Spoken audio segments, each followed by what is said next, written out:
নিমাই তীর্থ ঘাটে কিংবা কালী ঘাটে ভরে নাও গঙ্গা জল ওই মাটির ঘটে।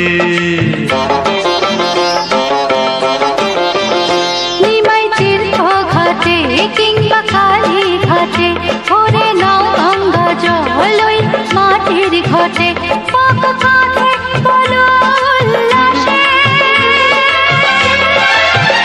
পাক কাঁধে বলো উল্লাসে, চলো শ্রাবণ মাসে, চলো চৈত্র মাসে, গ্রীষ্ম বর্ষা শীতে চলো 12 মাসে, ভোলা বাবার মাথায় জল ঢালতে রে। এসো দলে দলে ভাই তারকেশ্বর চলো যাই, যাদের কোনো বিচার নাই তারকেশ্বর চলো যাই।